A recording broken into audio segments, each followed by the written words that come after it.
Selamat datang mahasiswa senam PTN.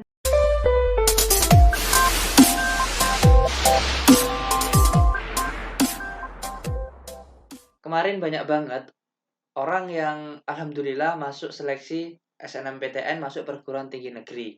Banyak banget di video-video TikTok, video Instagram, mereka membuat video dokumentasi kalau mereka masuk seleksi jalur senam PTN. Sampai-sampai nih banyak yang nangis, sampai terharu gitu. Dan ya mereka emang harus seneng gitu.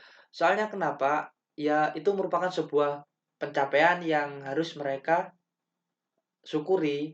Karena mengapa? Kalian itu diberi kemudahan sama Allah masuk perguruan tinggi negeri itu tanpa tanpa ikut seleksi SBMPTN, di mana seleksi SBMPTN ini lebih sulit dibanding senam PTN, dan itu merupakan sebuah hal yang harus disyukuri. Dan buat orang-orang yang bilang, apa sih lu gitu doang, alay banget sih. Woi, kalian tuh nggak ngerasain ya betapa nyeseknya kalau kalian itu tidak lolos SNMPTN. Syukur, jangan asal ngomong loh. Bibir lo tuh jangan enak gitu kalau ngomong ya. Dipikir dulu gitu. Dan buat yang nggak lolos, jangan khawatir. Kalian ada kawan. Gua nih salah satu siswa yang dulunya tidak masuk seleksi SNMPTN. Padahal dulu gua waktu masuk seleksi bisa mengikuti SNMPTN itu seneng banget, dan gua kayak berharap banget gitu bisa masuk perguruan tinggi negeri yang gua inginkan lewat jalur SNMPTN. Tapi Allah berkehendak lain. eh, Waktu aku membuka hasil pengumuman senam PTN, dan di sana itu gue nggak keterima. Awalnya gue seneng banget gitu lihat teman-teman yang sudah masuk senam PTN tuh kayak gembira gitu, nangis haru, nangis seneng gitu. Tapi di sisi lain gue yang nggak masuk senam PTN tuh rasanya kayak kayak gimana ya, kayak menyedihkan gitu pokoknya. Tapi tenang aja, gue akan bantu kalian yang saat ini dalam kondisi sedih tidak masuk seleksi senam PTN, di mana nanti aku akan berbagi pengalaman-pengalamanku saat aku tidak keterima senam PTN. Nah, untuk mempersiapkan seleksi yang lain yaitu SBMPTN, di mana SBMPTN tersebut banyak sekali hal-hal yang harus kalian ketahui. Buat kalian yang sekarang menjadi pejuang SBMPTN, kalian tuh jangan sedih, kalian tuh patut berbangga. Karena kenapa? Karena kalau SBMPTN tuh lebih ekstrim, bro. Kenapa lebih ekstrim? Ya, nggak semua orang akan merasakan SBMPTN, di mana SBM tersebut merupakan suatu ajang yang paling paling keren gitu. Ketika kalian masuk SBMPTN, ada orang nanya, kamu masuk perguruan tinggi negeri jalur apa? SBMPTN gitu. SBMPTN berarti seleksi dong, ngerjain soal. Nah, kalian harus memiliki suatu kebanggaan tersendiri di dalam hal itu. Gua mau berbagi pengalaman kepada kalian, khususnya teman-teman yang tidak lolos senam PTN dan saat ini ingin melanjutkan masuk perguruan tinggi lewat jalur lain, yaitu SBMPTN. Cara pertama, yang pertama tuh kalian harus move on dulu sama yang namanya senam PTN. Karena mengapa kalian harus move on? Ya buat apa kalian memikirkan senam PTN yang dimana itu sudah jelas-jelas kalian nggak lolos gitu.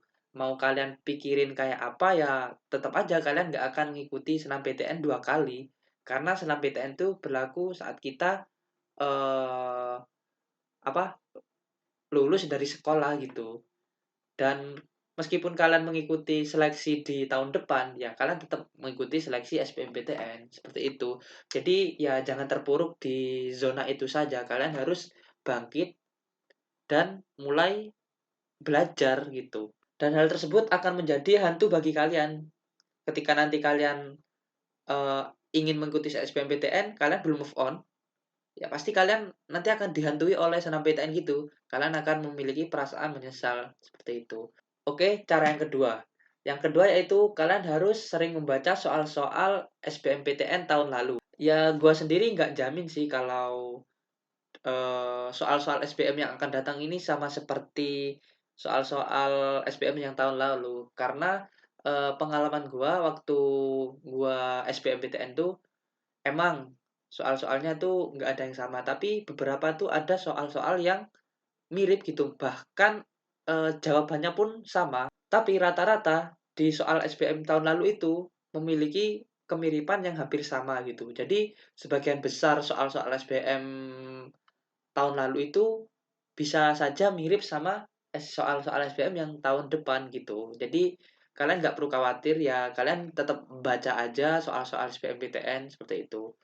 Dan juga kalian ketika belajar SBMPTN, ketika kalian baca buku yang tebel segini tuh, yang tebel banget itu, kalian tuh cara belajarnya gini. Jadi ketika seumpama hari Senin, nah kalian tuh baca materi, seumpama ini yang IPS ya, kalian baca sosiologi. Udah, jadi hari Senin itu kamu sosiologi terus, nanti Selasa ekonomi, nanti Rabu geografi, nanti hari selanjutnya matematika, seperti itu. Jadi kalian nggak baca buku itu dari halaman pertama sampai halaman terakhir itu enggak. Jadinya di apa metode belajarnya seperti itu. Dan kemudian di waktu kalian mengerjakan soal SBMPTN, kalian pahami dulu aturan dalam pengerjaannya. Nah, biasanya aturannya itu ada di lembar soal. Ya, lembar soal. Nah, di situ kalau zamanku itu waktu aku SBM dulu itu sistem penilaiannya itu kalau ada jawaban salah nilainya nol. Nah, di mana di situ ya udah ketika nanti aku ngerjain soal itu ada yang tidak aku jawab, kan aku tinggal dulu itu kan. Nah, pas terakhir-terakhir itu baru aku tahu semua. Nah, berbeda lagi kalau penilaiannya itu soal salah, jawaban salah minus satu. Nah, kalian harus berhati-hati di mana kalian nggak boleh asal mengerjakan. Oke, kalau nilainya nol kan otomatis jawaban salah dikali nol hasilnya tetap nol. Ya udah aku ngarang bebas aja. Aku anggap seperti itu. Tapi ketika penilaiannya min satu, ya jawaban soal yang kalian jawab salah dikali min satu, dan itu berpengaruh besar bagi nilai kalian. Seperti itu. Jadi pengalamanku dalam mengerjakan soal dan belajar seperti itu. Kemudian yang ketiga, kalian mulai lupakan semuanya dan kalian banyakin berdoa. Soalnya gimana? Usaha-usaha yang sudah kalian lakukan itu eh, sudah selesai semua gitu. Maksudnya usaha-usaha itu udah kalian lakukan semua. Kalian tinggal berdoa, minta kepada Allah supaya apa?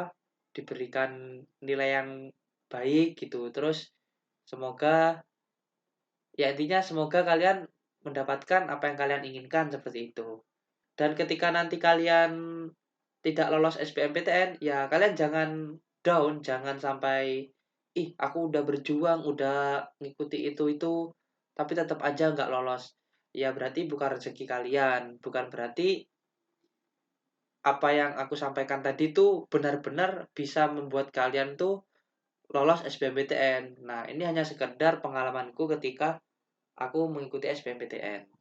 Dan segala sesuatunya itu ya kembalinya kepada Allah. Semua itu atas kehendak Allah gitu. Kita nggak bisa ngapa-ngapain.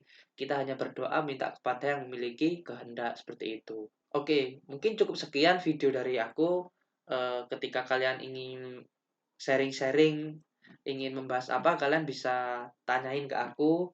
Aku free buat siapa aja, buat konsultasi, buat sharing-sharing. Monggo, dengan senang hati akan saya jawab.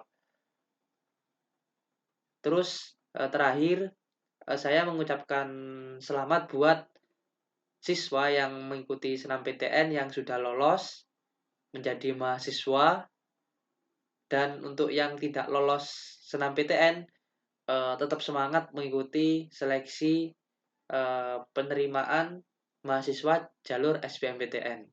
Tetap semangat, optimis, dan banyakin berdoa. Mungkin cukup sekian dari saya sebelum out. Sebelum out. Teman-teman jangan lupa bantu aku juga menuju 1000 subscriber. Kenapa?